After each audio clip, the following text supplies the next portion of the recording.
discretion is advised.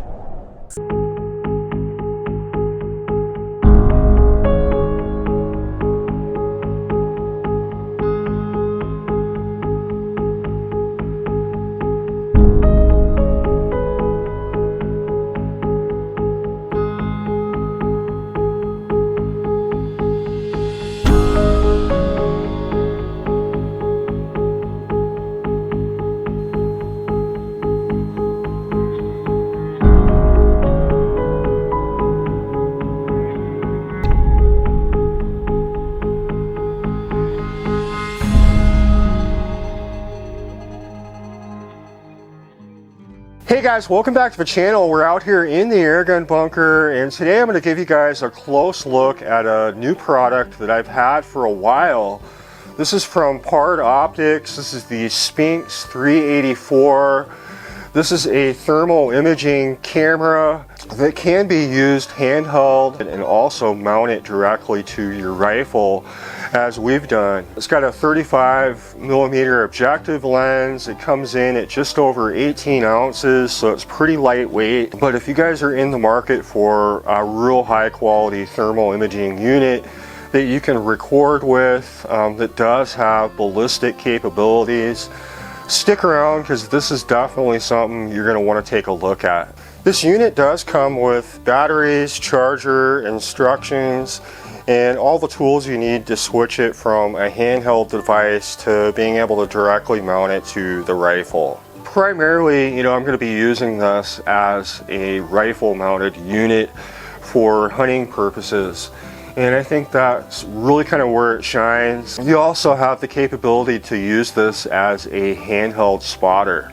And I'll kind of show you guys how I've used that, how you're able to use that. Going into it, I was a little skeptical on having something like this. It seemed kind of funny to me, being used to traditional style scopes that you're actually shouldering the gun and you're looking through as you would a standard scope. So having the screen just seemed a little weird. But I will say the nice thing about this unit is you are able to mount it quite a ways forward. And if you spend a lot of time out in the field hunting, a lot of time behind your gun, kind of sitting in one stationary place, this unit is really nice for that, because you don't have the strain of constantly having to look through the scope. You're able to have this unit like this. You can sit up, you can look at it, mess around, you can glance over to see if anything comes in your line of sight. And just for that aspect, I'd say this thing is a far step above a lot of units, at least the ones that I've used, just for that fact that you don't have the eye strain. The Sphinx does have a lot of features.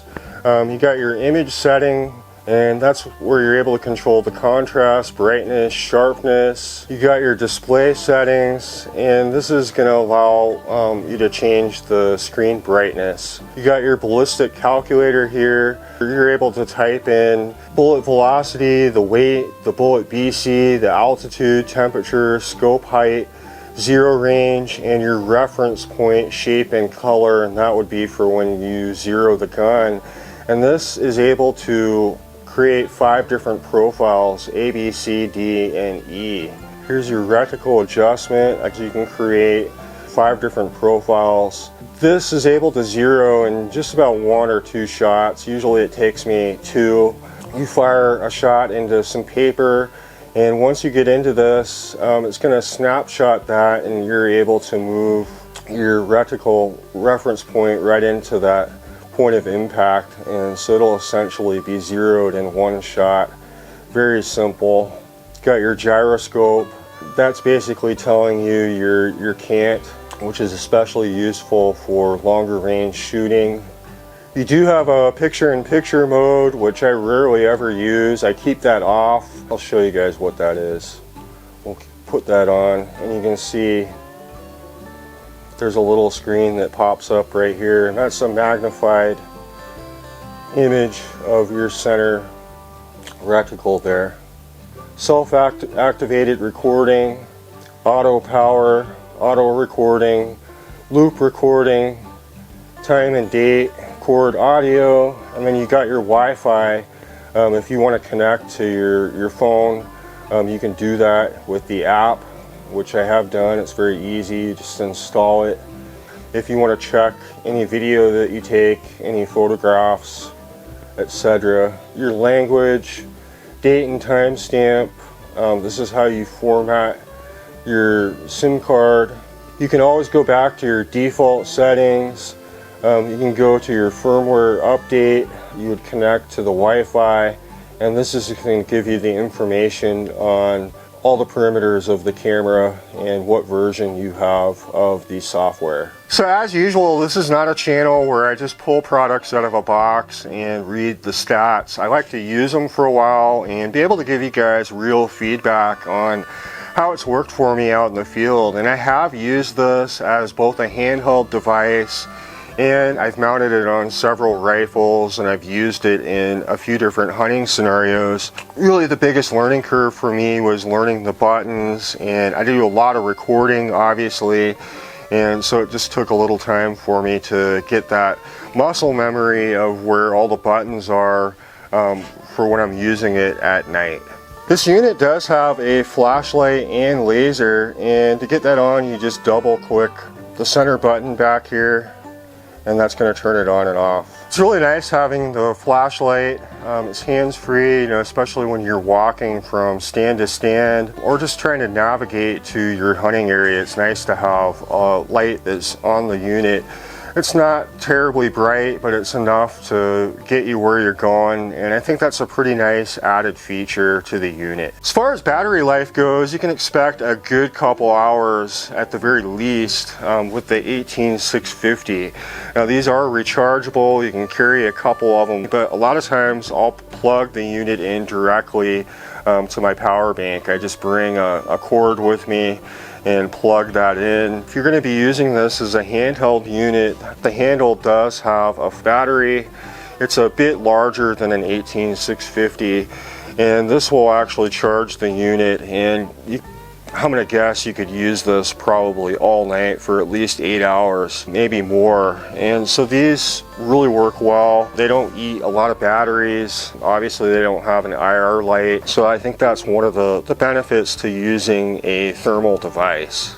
It's certainly easy enough to swap it from the handle onto the quick release pick mount here, but it's just not something that I see myself doing on the fly. Maybe one day I'll use it as a handheld, and the other night, you know, I'll have it mounted as a rifle scope, if that makes sense.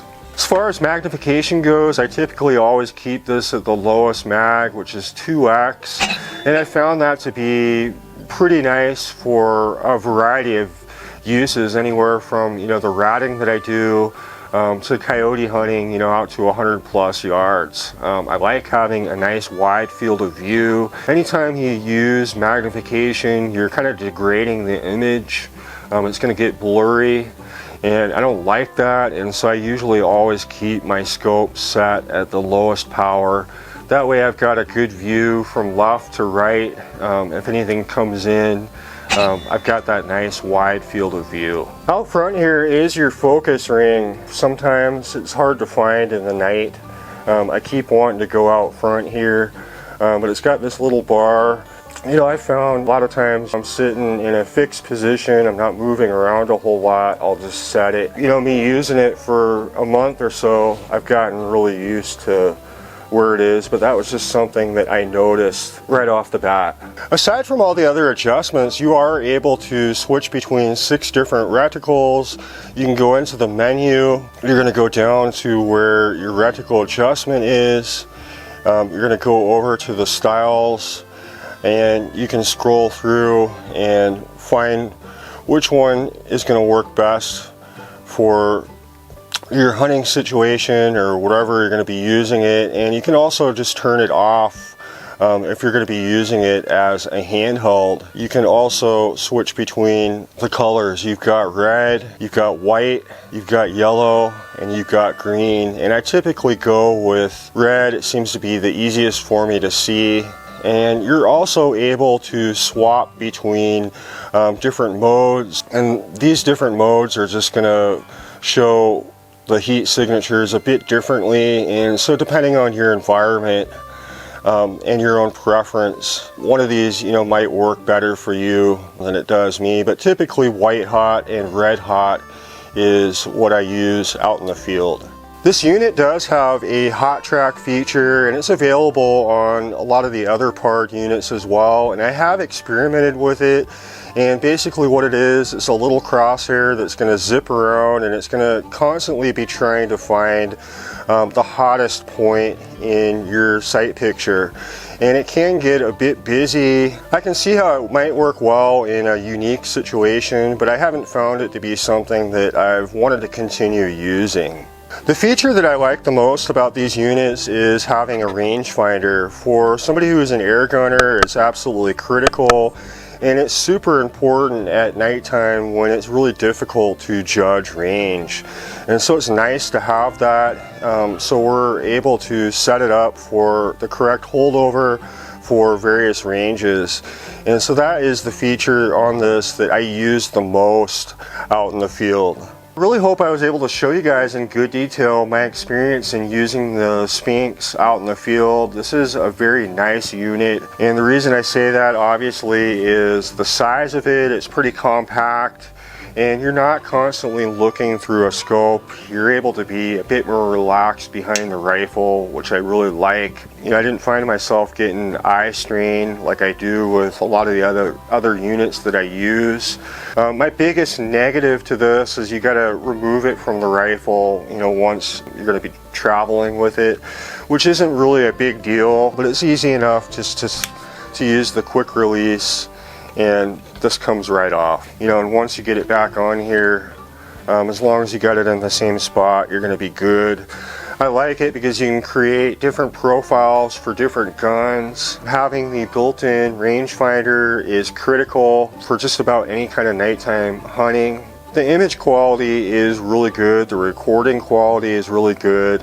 I don't find myself needing to use the magnification on this. I don't find myself needing a lot of the features, but they're definitely there. You know, for different conditions, you may use them. Let me know in the comments what you guys think. I think this is a really cool device, and I think it definitely sets itself apart from a lot of other stuff that's available for professional type use. I really want to thank PARD for sponsoring us to get out and use these products. You guys are going to see a lot more of them. We've got a few more hunts lined up, which you guys will see here on the channel. I will leave links to everything we used, and I really appreciate it, and I look forward to seeing you on the next video. If you guys enjoy these videos, give us a thumbs up and subscribe if you like. We put out new videos every week. I appreciate it, and we'll see you on the next one.